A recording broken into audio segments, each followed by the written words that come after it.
les points plus bas, donc on va dire. Parce que c'est et le plus ancien. C'est une fierté pour la ville de Besançon d'avoir, comment dirais-je, un talent, un génie. Bien sûr. Philippe Lebru, dès le premier échange au téléphone, ça a été un coup de cœur. Je crois qu'on a passé plus d'une heure à échanger, à parler d'horlogerie, à parler de Besançon, à parler de livres. On a passé plusieurs jours ensemble, parce qu'on a tourné 4 ou 5 jours avec Philippe dans son atelier, dans la boutique, en extérieur. On a fait différentes choses avec ses équipes. Le but était de montrer un panel assez large de tout ce qu'il fait. Et il en fait les choses. Voilà.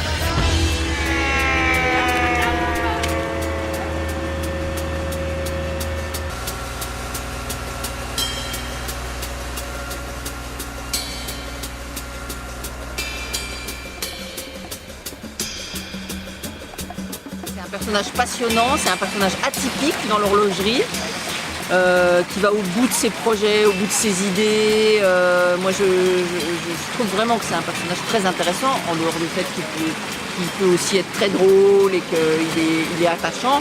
C'est vraiment quelqu'un qui vit sa passion jusqu'au bout et qui effectivement s'est pas laissé perturber, j'allais dire, par le business, il avait ses projets d'horloge et puis il avance et une horloge en amène une autre et vraiment, d'ailleurs il le dit, les défis, il adore ça.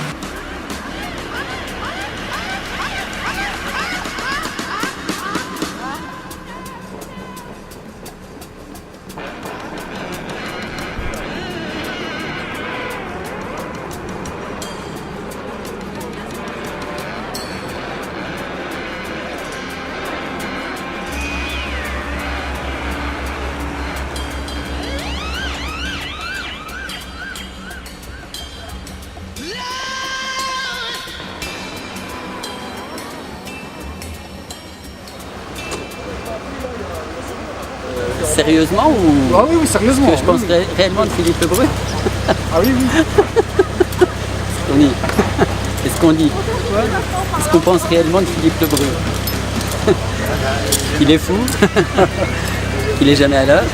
Hein, ça c'est une chose.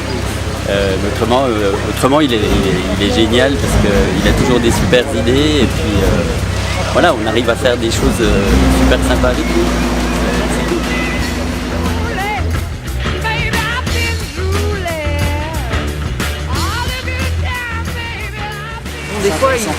Des fois il est ingérable aussi. Il fait des réponses, alors j'ai le droit de le dire ça? Je peux le dire, bien sûr, ah oui, oui, c'est tout l'intérêt ici. Ah oui, parce que des fois je me dis, oh là là, mais comment je vais découper son interview? Il y a une chose qui m'a marquée et qui décrit bien Philippe, que je ne savais pas. Son horloge comptoise contemporaine, pour laquelle il a eu le prix Goncourt Lépine, il nous a raconté pendant le tournage que c'est, comment dirais-je, une invention qu'il a faite par hasard. Lorsqu'il a pris l'horloge comptoise ancienne et qu'il a tenté de la moderniser, il a dessiné quelque chose qui lui plaisait. Et lorsqu'il a concrétisé le dessin, il s'est rendu compte qu'il avait résolu un problème vieux de 300 ans. Donc voilà, je trouve que ça lui correspond bien. C'est-à-dire qu'il a un génie, un peu malgré lui. Il a plein d'idées, plein de créativité. Et c'est drôle, je trouve, d'être un inventeur un peu malgré soi. Il n'a pas fait exprès. Ça, voilà, ça le raconte bien et ça m'a beaucoup plu. C'était très surprenant. J'aime bien les couleurs. J'aime bien forcément. Comment je la trouve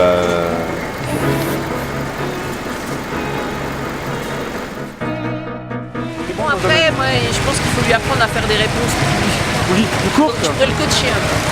Oui, parce qu'il rajoute beaucoup d'anecdotes. Ouais, et après, moi, c'est vraiment à couper, c'est compliqué. Ou alors, une idée en amène une autre, mais c'est un peu comme dans sa vie. Alors, tu vois, en interview, c'est pas hyper pratique. Donc, du coup, ça fait aussi le charme du personnage, tu vois, il n'est pas calibré, quoi. Les gens calibrés. Voilà. Merci beaucoup. À tout à l'heure, on t'appelle. Bon, après, on sait qu'il va rappeler, mais on sait pas quand.